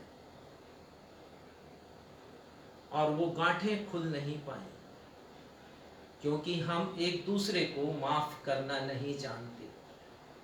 बच्चे बहुत जल्दी गलती मानते हैं, सॉरी कहते हैं क्योंकि वो नम्र स्वभाव के होते हैं, दीन होते हैं। बच्चों को लेकर प्रभु यीशु मसीह का आशय यह है कि हम बच्चों के समान अपने आप को नम्र और दीन बनाएं। बच्चे कोई भेदभाव नहीं करते, बच्चे पक्षपात नहीं करते, बच्चे डिस्क्रिमिनेट नहीं करते, बच्चे जात पात नहीं जानते, बच्चे ऊंच नीच नहीं जानते, बच्चे छोटे बड़े नहीं समझते हैं, गोरे काले के बीच में भेद नहीं करते हैं, अमीर गरीब के बीच में कोई भेद नहीं करते हैं, राजा और रंक के बीच में कोई फर्क नहीं करते हैं। उनके लिए सब एक समान होते हैं। वो दीन होते हैं इसलिए क्योंकि घमंडी नहीं होते हैं। हम घमंडी होते हैं, इसलिए हम कभी दीन नहीं होना चाहते। दीन होने का मतलब झुकना है, नीचे झुकना है। लेकिन ये घमंड हमें नीचे झुकने नहीं देता। नीति वचन 6वें अध्याय में लिखा, परमेश्वर 6 वरन 7 चीजों से घृणा करते हैं, जिसमें सबसे प्रथम पर है घमंड से चढ़ी हुई आंखें। वो कभी नीचे उतरती नहीं है, वो दीन होना जानती नहीं है। दीनता परमेश्वर के पास पहुंचने की प्रथम सीढ़ी है। मैं पहले भी आपको बता चुका हूं। यदि आप और मैं परमेश्वर के पास पहुंचना चाहते हैं तो सबसे पहले हमें दीन बनना पड़ेगा। प्रभु यीशु मसीह ने कहा पहाड़ी उपदेश में, मत्ती 5:3 से उन्होंने अपने उपदेश की श्रृंखला वहां प्रारंभ की, और वो कहते हैं, धन्य है वे जो मन के दीन है, क्योंकि स्वर्ग का राज्य उन्हीं का है। और इसी के ऊपर चर्चा कर रहे हैं, परमेश्वर का राज्य या स्वर्ग का राज्य। यहां से व्याख्यान प्रभु यीशु मसीह ने अपना शुरू किया है। प्रभु यीशु मसीह की चेतावनी है, हमें अपने आप को परमेश्वर के समक्ष छोटा करना है, हमें दीन बनना है। प्रभु यीशु मसीह ने दीनता पर एक दृष्टांत बतलाया है, लूका 18:9 से 14। ये बहुत प्यारा स्थल है हमें दीनता का सबक सीखने के लिए। प्रभु यीशु मसीह ने सिखाया है। हम इसके पूरे विस्तार पर नहीं जाएंगे, पर मैं बताना चाहता हूं कि यहाँ पर 2 चरित्र हैं, एक फरीसी है और दूसरा टैक्स इंस्पेक्टर है, महसूल लेने वाला। और 9वें पद में लिखा है, यदि आपको मिल गया तो पढ़िएगा, लूका 18:9 पद। उसने उनसे जो अपने ऊपर भरोसा रखते थे कि हम धर्मी हैं और दूसरों को तुच्छ जानते थे, यह दृष्टांत कहा। ये दृष्टांत कहा है, मैं कहूंगा मेरे लिए किया है, कहा है उन्होंने। मैं कभी कभी अपने ऊपर भरोसा करता था, अपने आप को बड़ा धर्मी जन महसूस करता था, और ऐसे बहुत से लोग हैं अपने धार्मिकता पर भरोसा करने वाले, और उनको सिखाने के लिए यीशु ने यह दृष्टांत कहा है। यहाँ पर इन दोनों चरित्रों की प्रार्थना है, फरीसी की प्रार्थना है। पद 11 और 12 में पढ़ेंगे नहीं हम, आप जरूर पढ़िएगा। 45 शब्दों की प्रार्थना है फरीसी की। 7 बार मैं शब्द का प्रयोग करता है, जो उसके घमंड को उजागर करता है। यद्यपि बड़ी अच्छी प्रार्थना है उसकी, यदि हम मानवीय दृष्टिकोण से देखें। 7 बार मैं धन्यवाद दिया है उसने परमेश्वर को, वेदी के समीप गया है और उसने मन में प्रार्थना की है, ऐसा कह करके प्रार्थना नहीं किया उसने, पर परमेश्वर ने उसकी प्रार्थना को ग्रहण नहीं किया। दूसरी ओर वो टैक्स इंस्पेक्टर है, वो वेदी से बड़ा दूर है, खड़े होकर लिखा है स्वर्ग की तरफ उसने अपनी आंखें भी नहीं उठाई, पद 13 में लिखा है। और 7 शब्दों की प्रार्थना है, हे पिता परमेश्वर मुझ पापी पर दया कर। जहां पर फरीसी अपने अचीवमेंट को, उपलब्धियों को परमेश्वर के सामने रख रहा है, गर्व के साथ, घमंड के साथ, वो यहां पर दीनता से प्रार्थना कर रहा है, मुझ पापी पर दया कर। प्रभु यीशु मसीह क्या कहते हैं हमारे लिए बड़ा महत्वपूर्ण है। 14वां पद पढ़िएगा, लूका 18:14 पद। मैं तुमसे कहता हूं कि वह दूसरा नहीं परंतु यही मनुष्य धर्मी ठहराया जाकर अपने घर गया, क्योंकि जो कोई दूसरा मनुष्य अपने घर गया परमेश्वर के अप्रूवल के साथ। परमेश्वर ने उसकी प्रार्थना ग्रहण की, उसे क्षमा किया परमेश्वर ने, पर फरीसी को परमेश्वर ने क्षमा नहीं किया। और अब जो आप पढ़ेंगे वो बड़ा महत्वपूर्ण है, पढ़िए। क्योंकि जो कोई अपने आप को बड़ा बनाएगा, हाँ, मैं यहां पर जोड़ूंगा, क्योंकि जो कोई परमेश्वर के समक्ष अपने आप को बड़ा बनाएगा वह छोटा किया जाएगा। हाँ, और आगे, और जो अपने आप को छोटा परमेश्वर के समक्ष छोटा बनाएगा वो बड़ा किया जाएगा। ये मेरे शब्द नहीं है, प्रभु यीशु मसीह के शब्द हैं। और और उनके जो शब्द हैं वो बाइबल की विचारधारा है, जो संसार की विचारधारा से बिल्कुल विपरीत है। यहां तो हर कोई ऊंचा बनना चाहता है, छोटा कोई नहीं बनना चाहता। प्रभु यीशु मसीह स्वयं दीनता के सर्वश्रेष्ठ उदाहरण है। आज का पाठ जो फिलिपियों 2:5-8 पढ़ा गया, संत पौलुस कहते हैं 5वें पद में, जैसा मसीह यीशु का स्वभाव था वैसा ही तुम्हारा भी स्वभाव हो। परमेश्वर पिता चाहते हैं कि प्रभु यीशु मसीह की दीनता का स्वभाव अपने आप को बालकों के सदृश छोटा बनाने का स्वभाव मेरी और आपकी जिंदगी में राज करे। परमेश्वर पिता ने राजा सुलेमान से और उसकी प्रजा से यही चाहा था। एक और पाठ जो पुराने नियम से पढ़ा गया, दूसरा इतिहास 7वां अध्याय 11 से 14, जिसमें से 14 पद तो काफी उसका उल्लेख हुआ है जब कोरोना वायरस का पहली वेव आई, पहली लहर और दूसरी लहर में अभी लोग भूल गए हैं। अभी आप फेसबुक में कोई भी ऐसा परमेश्वर की सुरक्षा का कोई भी कोटेशन आप नहीं पाएंगे। ये कब आएगा? जब वो तीसरी लहर आएगी, तब लोगों को अपनी सुरक्षा का ध्यान आएगा। ये संसार में अपनी सुरक्षा का, मृत्यु के पश्चात क्या होगा उनको उसकी कोई चिंता नहीं, शरीर की ज्यादा चिंता। अभागे लोग हैं। पढ़िएगा 11वां पद, दूसरा इतिहास 7:11। यूं सुलेमान यहोवा के भवन और राजभवन को बना चुका, और यहोवा के भवन में और अपने भवन में जो कुछ उसने बनाना चाहा, उसमें उसका मनोरथ पूरा हुआ। ये मनोरथ बड़ा प्यारा शब्द है। ये उसकी हार्ट्स डिजायर थी, हृदय की अभिलाषा कि परमेश्वर का भवन बनाए, और उसने बनाया, कंप्लीट किया, पूरा किया। उसकी इच्छा, उसकी अभिलाषा पूरी हुई। ये तो सुलेमान की अभिलाषा, लेकिन परमेश्वर की क्या अभिलाषा है? परमेश्वर ने उसे जाहिर किया है। परमेश्वर हमसे क्या चाहते हैं?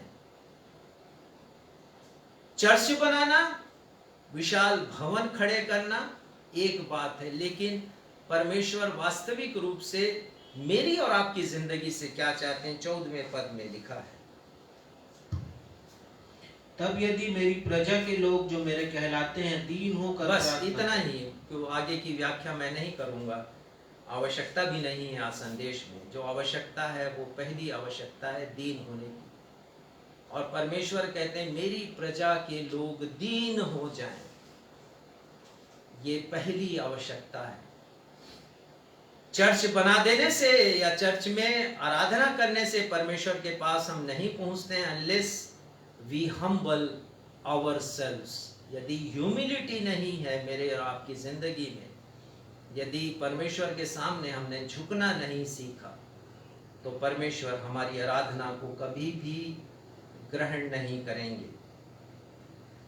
प्रभु यीशु मसीह ने दीनता का सर्वश्रेष्ठ उदाहरण मानव जाति के समक्ष रखा। जहां पर ये संसार और हम सब, क्यों हम दूसरे को देखें? क्या मैं और आप शामिल नहीं? हम ऊंचा पद चाहते हैं, हम प्रतिष्ठित होना चाहते हैं, हम ऊंची कुर्सी चाहते हैं, हम सम्मान चाहते हैं, हम सिंहासन चाहते हैं। यही अपेक्षा बच्चों से भी करते हैं हम, उच्च सिंहासन पर वो पहुंच जाएं। परंतु परमेश्वर की सोच नहीं है। वो तो बैक बेंचर्स जो होते हैं स्कूल में, कॉलेज में, उनसे भी उतना ही प्यार करते हैं जितना उससे जो मेरिट लिस्ट में आता है। बहुत बार हम उनकी तरफ कोई ध्यान नहीं देते। उन बच्चों को हम सोचते हैं अच्छे नहीं हैं पढ़ाई में, हमारा दिल दुखाया उन्होंने, गलत सोचते हैं। वो जितना कर सकते थे उन्होंने किया है, और आप वो कीजिए जो आप कर सकते हैं। उनके लिए परमेश्वर उनसे भी प्यार करते हैं जो फेल होते हैं, जो सप्लीमेंट्री जिन्हें मिलती है। सिर्फ ऊंचा उठने की मत सोचिए, सांसारिक सोच है। प्रभु यीशु मसीह ने तो हमें सर्वेंट लीडरशिप का पाठ पढ़ाया है। यदि तुम ऊंचा उठना चाहते हो तो पहले सेवक बनो, और करके दिखाया उन्होंने। यूहन्ना 13 अध्याय चौथे और पांचवें पद में हम पढ़ते हैं, निकालिए और उसे पढ़िए। कितना अच्छा उदाहरण प्रभु यीशु मसीह ने दीनता के ऊपर दिया है। उन्होंने केवल भाषणबाजी नहीं की दीन बनने की, सिर्फ ये नहीं कहा कि बच्चों के समान अपने आप को तुम बना लो तब तुम स्वर्ग के राज्य में जाओगे, उन्होंने करके दिखा दिया।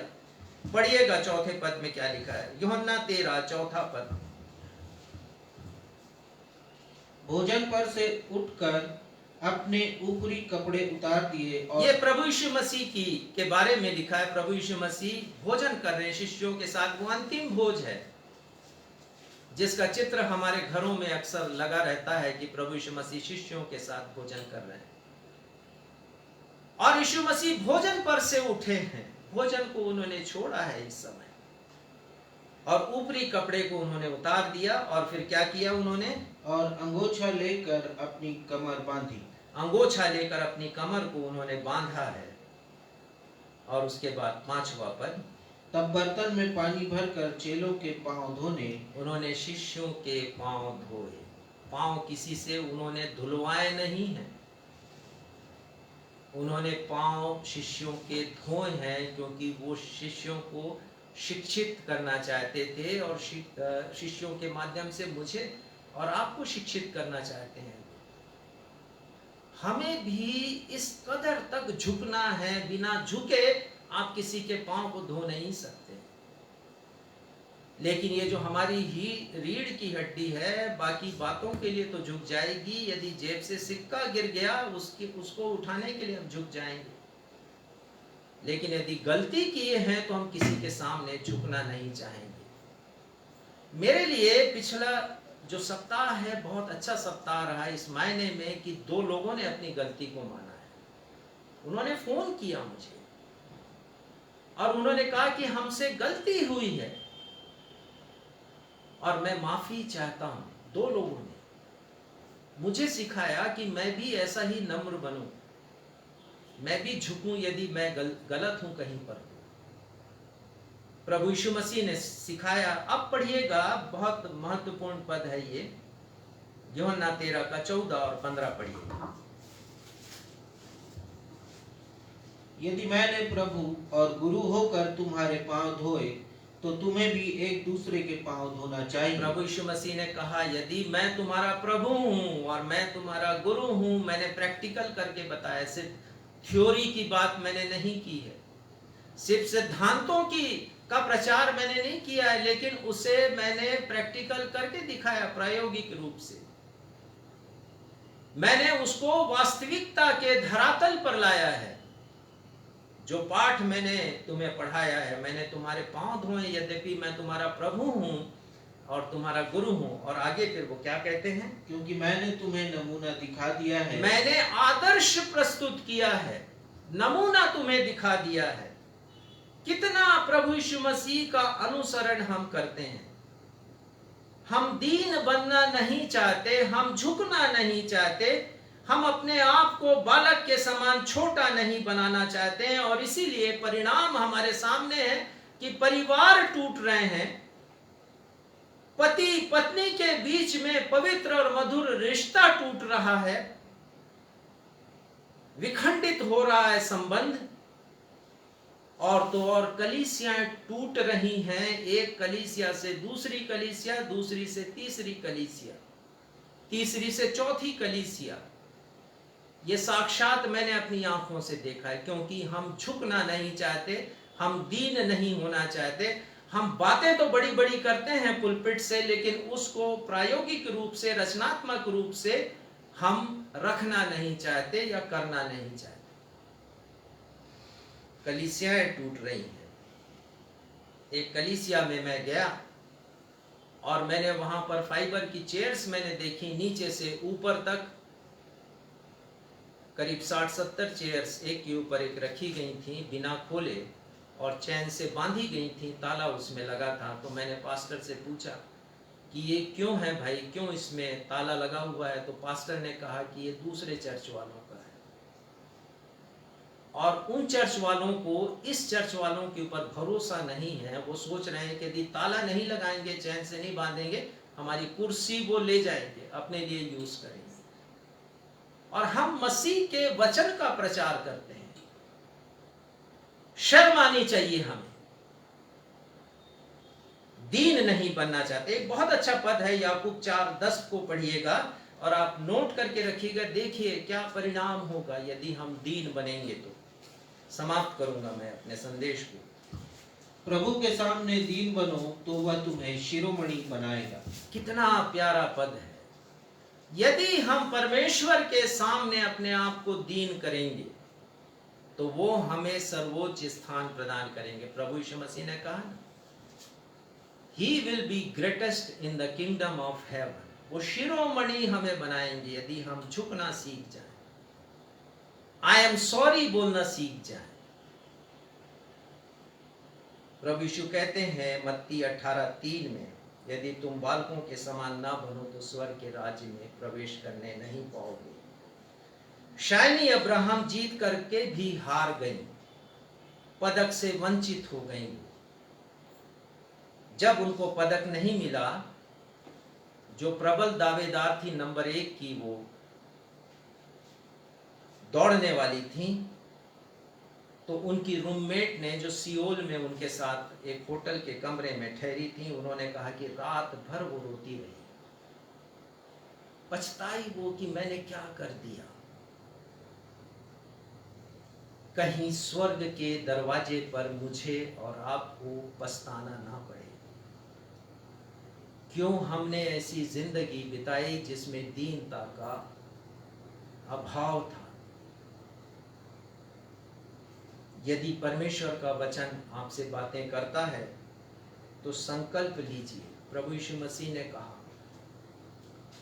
कि तुम अपनी आंखों से अब्राहम, इसहाक, याकूब को स्वर्ग के भीतर बैठे देखोगे और दूसरे सी भविष्यद्वक्ताओं को भी और दूसरे अन्य लोगों को भी विराजमान देखोगे उनके आसनों के ऊपर, और अपने आप को बाहर निकाला हुआ देखोगे तो उस समय तुम रोगे और दांतों को पीसोगे। आइए इस गीत को हम गाएं। खुल जाएंगी किताबें जब भी हिसाब होगा। और आप यदि संकल्प करते हैं कि आपको स्वर्ग के भीतर प्रवेश करना है तो जो पहली योग्यता है उसे हम पूरा करें और हम अपने आप को दीन करें, नम्र करें, बालकों के समान करें। प्रभु यीशु मसीह की आज्ञा को हम मानें। आजा भी मुड़कर यीशु बुला रहा है। आजा भी मुड़कर यीशु बुला रहा है। वरना ये याद कर ले, वरना ये याद कर ले, तेरा ही नाश होगा। इंसाफ का तराजू यीशु के हाथ होगा। खुल जाएंगी किताबें। हमारे पिता, हम आपके समीप आते हैं अपने अपने हृदय को लेकर। हाँ पिता, हमसे गलतियां हुई हैं, हमसे भूल हुई है, हमसे चूक हुई है। पिता, एक दिन हम स्वर्ग के दरवाजे पर होंगे, किताबें खुली जाएंगी। यदि हमारा नाम नहीं होगा तो हम रोएंगे, आंसू बहाएंगे, विलाप करेंगे, दांत पीसेंगे, पछताएंगे अपनी बीती जिंदगी से। और इसलिए प्रभु यीशु मसीह कहते हैं कि हम छोटे बन जाएं, अपने आप को झुकना सीखें, नम्र बने, दीन बने। होने दीजिए पिता, आज का संदेश हम सभी के जीवन में बहुतायत से फल लाने वाला हो। जिन्होंने संकल्प लिया और अपना जीवन आपके हाथों में सौंपा है ताकि स्वर्ग के भीतर प्रवेश करें और अब्राहम को देखें, इसहाक, याकूब को देखें, यशाया, यिर्मयाह, यहेजकेल, दानियेल, इजरा, नहम्याह, एस्तर को देखें, तो हम पहले अपने आप को नम्र करें। ताकि हमें वंचित ना होना पड़े। धन्यवाद देते हुए अपने संदेश को आपके बेटे हमारे उद्धारकर्ता प्रभु यीशु के नाम से मांगते हैं, सुनिए और ग्रहण कीजिए। आशीष ग्रहण करें। अब हमारे द्वैत पिता परमेश्वर का प्रेम, हमारे उद्धारकर्ता प्रभु यीशु मसीह का अनुग्रह और शांतिदायक पवित्र आत्मा की सहभागिता हम में से प्रत्येक के साथ अब से लेकर सदा तक बनी रहे। हम सब कहें आमीन।